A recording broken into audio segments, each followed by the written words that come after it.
Let's go to our correspondent in the Lebanese capital. Dorsa Jabari is joining us live from Beirut. And Dorsa, with these attacks that we've seen with houses and cars on fire in the Israeli city of Haifa, it's not something we see very often. Hezbollah seemingly able to regroup. What are they saying about that attack near Haifa? Well, according to statements issued by Hezbollah, they fired at least 115 rockets towards Israel. And some of those rockets had the longest range that we've seen so far by Hezbollah.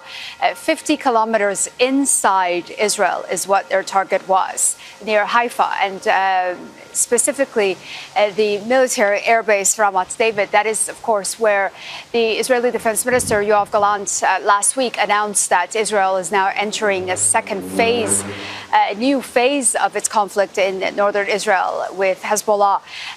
This attack, of course, comes during a very, very tense time. We've seen intense and heavy bombardment from Israeli forces on southern towns and villages in Lebanon. And the Israelis have also issued statements, the Israeli military, saying that they have continued to attack various installations and weapons depots belonging to Hezbollah, not only in southern Lebanon, but also near the town of Zalaya in the western Bekaa Valley in eastern Lebanon. So there is a sense that this conflict is certainly escalating. Now, Hezbollah responding to not only the rocket attacks that they've been witnessing and the airstrikes in southern Lebanon, but also that walkie-talkie attack and pager attack that 2 days last week.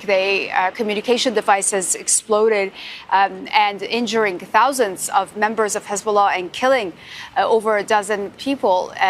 They said that the response that Israel has seen over the past few hours is in retaliation to that attack. Of course, we expect things to continue as they have been over the past few hours, with really no end in sight in this cross-border fire. The Lebanese Health Ministry also saying that there has been one person killed and another injured in the Aitarun village. This is a border village in southern Lebanon as well. And also, with Israel saying it's going to intensify its attacks, what is the mood like in Beirut, especially after such a deadly and unprecedented week in Lebanon? Certainly, over the past week, 84 people have been killed in Lebanon over a number of attacks carried out by Israel. And the statement coming from Israeli officials that these attacks will continue is certainly a cause for concern here, because as of Friday, we saw a new level of escalation, that the boundaries that had been in place, the unwritten rules of engagement, meaning civilian population centers would not be attacked, seem to have gone out the window. The Friday attack in southern Beirut in Dahia that killed 16 members of Hezbollah, including 2 high-ranking commanders and a number of other civilians, indicates that this conflict has now entered a new stage. And there is concern here that the civilian population are now going to be caught in the crossfire. So things are very tense here, and certainly people are worried. But Hezbollah maintaining its position that it will continue to fight despite the attacks that has come under. Dorsa, thank you very much for that. That is Dorsa Jabari with the latest live in Beirut. And we're going to bring in our defence editor, Alex Gotopoulos, because there is so much to talk about right now, Alex. Firstly, as we've been reporting, it is the largest exchange of cross-border strikes we've seen between Israel and Hezbollah since last October. What can you tell about the types of rockets, the weapons that they're using in these attacks?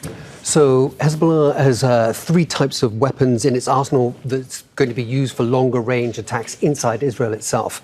First, you have the Katyusha unguided rockets that's got about 40 kilometers range, small warheads. Because they're unguided, you need to fire them in salvos in order to be able to have any discernible military effect. And they're easily intercepted, especially by Iron Dome, Israel's primary tactical air defense system. But then you have longer range rockets at the 200-300 kilometer range, like the Fatah 110, the Zelzal 2. These are able to deliver larger warheads. We're talking like 500-600 kilos with fair accuracy by this sort of stage. So they can do real damage. But there's a third type of weapon, the drones that Hezbollah have been using, that seem to have exploited a gap in Israel's air defense systems. So it's one of the best in the world, if not the best. But time after time after time, Hezbollah has been able to send drones slower moving, less observable on radar. It's been able to send them through. They penetrate through into Israeli airspace and destroy targets with much higher precision than any of the rockets or missiles. And of course, Hezbollah released that footage earlier this year, drone footage showing the port of Haifa, which was really a remarkable moment in Hezbollah's intelligence capabilities, that it could not just penetrate the Iron Dome, but gather intelligence of sensitive sites. What do we know about right now the intelligence capabilities on both sides, especially after the assassination of the latest Hezbollah commander in Dahia, and reports that Israel had intelligence that he would be there at that time? Right, exactly. And also a mass assassination program conducted by pagers and other electronic devices. It doesn't get any more intelligence-led than that. And you're absolutely right. The Hezbollah drone footage was extraordinary in the sense that they just didn't do it once.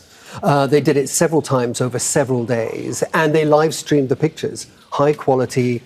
You know, they flew over the targets in broad daylight, slow moving, over Haifa port, over Raphael, which obviously they hit today, the military industrial complex, and also over Ramat David Air Base as well, just showing them exactly and labeling potential targets very, very clearly for all to see. So, yes, look, both sides have been preparing for this for years. So the intelligence is remarkable on each other. But we're going to see now the level of targeting and just where that intelligence will be able to lie. All right, Alex, thank you so much for your insights on this. We really appreciate it. That is our defense editor, Alex Gotopoulos. Thank you.